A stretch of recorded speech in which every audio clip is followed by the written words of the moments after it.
এই সেই বাগদাদের শহর যেখানে ঘটেছিল ইতিহাসের সবথেকে অবিশ্বাস্য ঘটনা ইমামে আবু হানিফার সঙ্গে।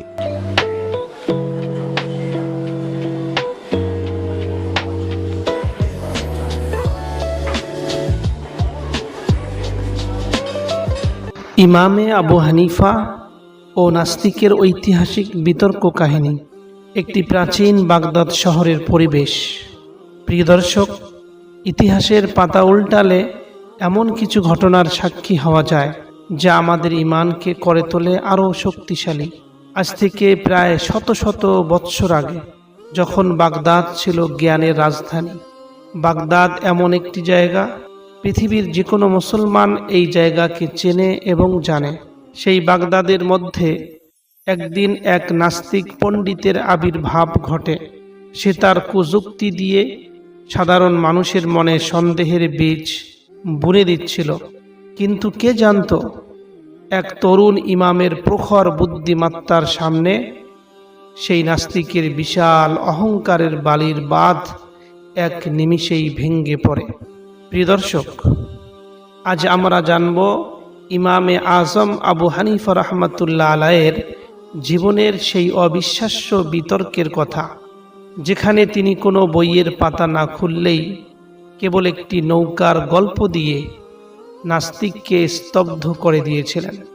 কেন তিনি বিতর্কে আসতে দেরি করেছিলেন, আর কি ছিল সেই নৌকার রহস্য, সম্পূর্ণ জানতে ভিডিওটি শেষ পর্যন্ত দেখুন। শ্রদ্ধেয় দর্শক, সেই সময়ের খলিফার দরবারে এবং সাধারণ মানুষের মাঝে এক নাস্তিক পণ্ডিত, হযরতে আবু হানিফা রাহমাতুল্লাহ আলাইহির জামানার মধ্যে এক নাস্তিক পণ্ডিত তার অদ্ভুত সব প্রশ্ন নিয়ে হাজির হয় বাগদাদ শহরের মধ্যে। বাগদাদ শহরে সেই নাস্তিক পণ্ডিতের উপস্থিতি এবং দরবারের মধ্যে হাজির হওয়া, দরবারের মধ্যে হাজির হয়ে সেই নাস্তিক পণ্ডিত দাবি করেছিল, হে মহারাজ, মহাবিশ্ব নিজে নিজেই সৃষ্টি হয়েছে, এই পৃথিবীর কোনো সৃষ্টিকর্তা নেই।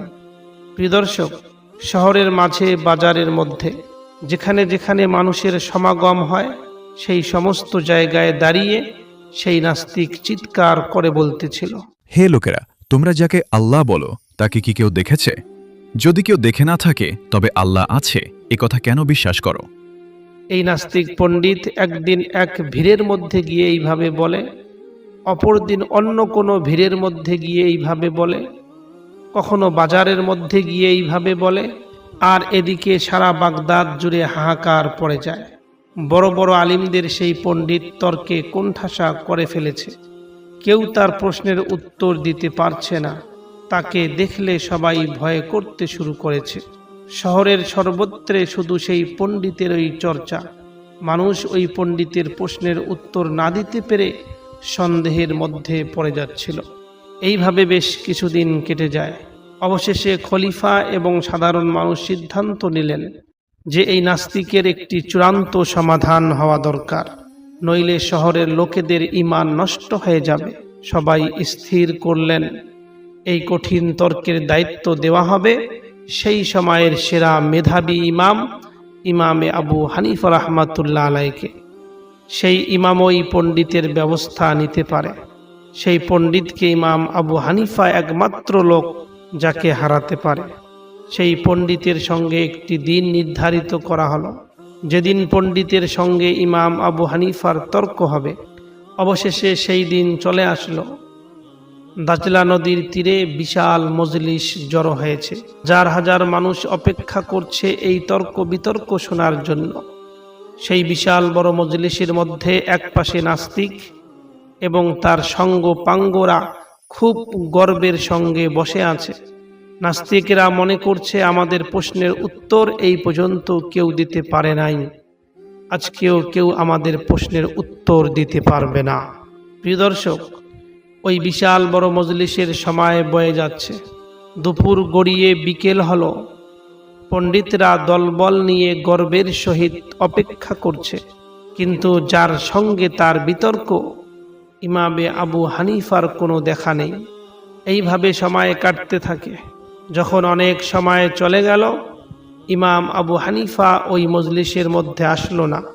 তখন নাস্তিক বিদ্রূপ করে হাসতে হাসতে বলতে লাগলো, হে লোকেরা, তোমাদের ইমাম পালিয়ে গেছে, ভয় পেয়েছে।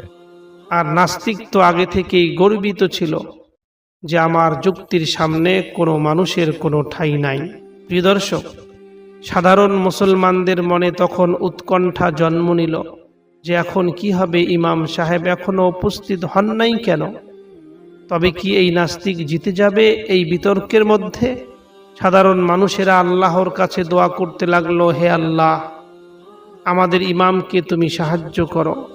এইভাবে সাধারণ মানুষেরা বারবার হাত তুলে তুলে আল্লাহর কাছে দোয়া করতেছেন।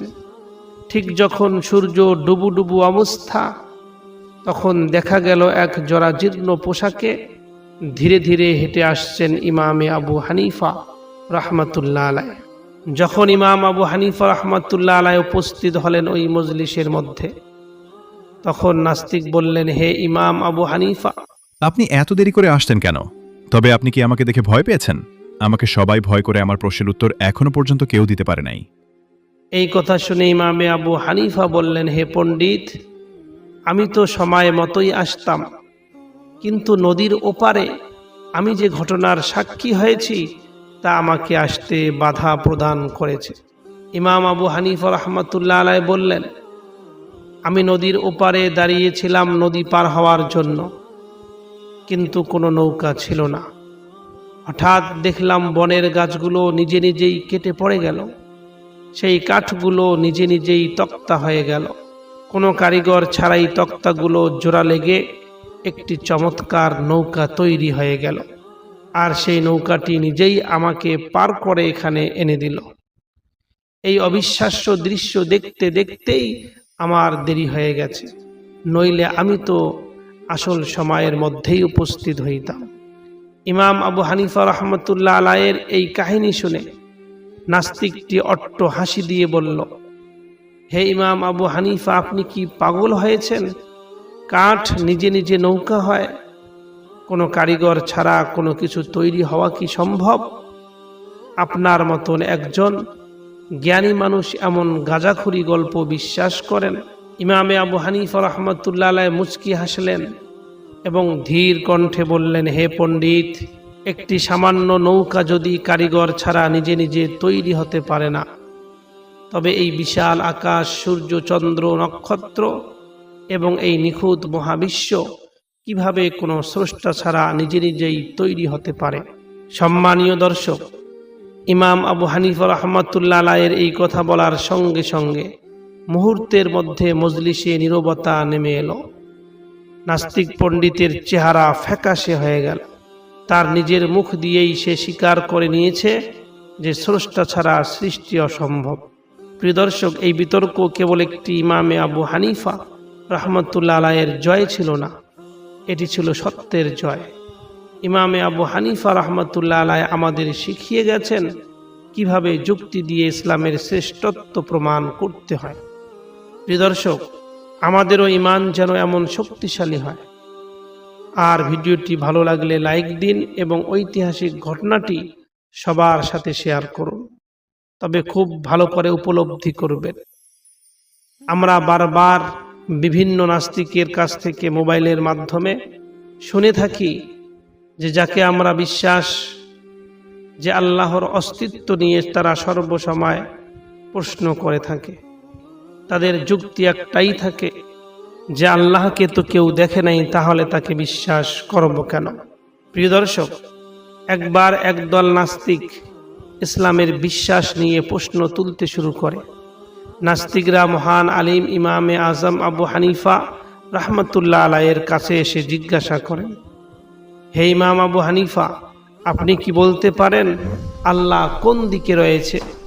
ইমামে আবু হানিফা রাহমাতুল্লাহ আলাইহি তাদেরকে উত্তর দিলেন, তোমরা আমাকে বলো, যদি তোমরা অন্ধকার ঘরের মধ্যে থাকো, হঠাৎ করে পুরো ঘর আলো হয়ে যায়, তাহলে কি তোমরা বলতে পারবে যে আলোটি কোন দিক থেকে এসেছে? অবশ্যই বলতে পারবে না। ঠিক তেমনি আল্লাহ সুবহানাহু তাআলা তো আলোকে সৃষ্টিকারী, তাহলে আল্লাহ কোন দিকে আছে আপনারা কি করে বলতে পারেন? আল্লাহ সর্বদিকেই বিরাজমান। এই উত্তর শুনে নাস্তিকরা কিছুটা নিরুত্তর হয়ে গেল, কিন্তু তাদের নেতা আবার দ্বিতীয় একটি প্রশ্ন করে ফেলল। হে ইমাম আবু হানিফা, তোমরা সর্বসময় বলতে থাকো যে জিনদের আগুন থেকে সৃষ্টি করা হয়েছে, তাহলে আগুন দিয়েই জিন জাতিরকে কিভাবে শাস্তি দেওয়া হবে? কেননা জাহান্নামের মধ্যে শাস্তি দেওয়ার জন্য আগুন থাকবে। নাস্তিকদের এই কথা শুনে ইমামে আজম আবু হানিফা রাহমাতুল্লাহ আলাইহি বললেন, এই প্রশ্নের উত্তর বোঝাতে আমাকে একটি কাজ করতে হবে। যদি বাদশাহ অনুমতি দেন তাহলে আমি সেই কাজটি করতে চাই। বাদশাহ বলল, ঠিক আছে, তুমি করো হে ইমাম আবু হানিফা। বাদশাহের এই কথা শুনে ইমামে আবু হানিফা রাহমাতুল্লাহ আলাইহি মাটির একটি ছোট্ট ঢেলা তুলে নিয়ে হঠাৎ সেই নাস্তিকের মাথায় আঘাত করলেন। নাস্তিক ব্যথায় চিৎকার করে উঠল। বাদশাহ বিস্মিত হয়ে বললেন, এটা কি করলেন হে আবু হানিফা? ইমামে আজম রাহমাতুল্লাহ আলাইহি উত্তর দিলেন, যেমন এই মানুষটি মাটি দিয়ে তৈরি আর মাটির ঢেলা দিয়ে সে ব্যথা পেল, ঠিক তেমনই আগুন দিয়ে তৈরি জিনদেরও আগুন দিয়েই শাস্তি দেওয়া সম্ভব। এই গভীর ও যুক্তিপূর্ণ উত্তরে নাস্তিকদের নেতা সম্পূর্ণ মুগ্ধ হয়ে গেল। নাস্তিকদের নেতা বলল, হে ইমাম আবু হানিফা, আমাকে আপনার ওস্তাদের ঠিকানা দিন, যাতে আমি তার শিষ্যত্ব গ্রহণ করতে পারি। এই ঘটনার মাধ্যমে তারা সত্য উপলব্ধি করে এবং শেষ পর্যন্ত ইসলাম গ্রহণ করেন। আল্লাহ সুবহানাহু ওয়া তাআলা আমাদের সবাইকে আল্লাহর উপরে পরিপূর্ণ বিশ্বাস স্থাপন করার তৌফিক দান করুক। আসসালামু আলাইকুম ওয়া রাহমাতুল্লাহি ওয়া বারাকাতুহু।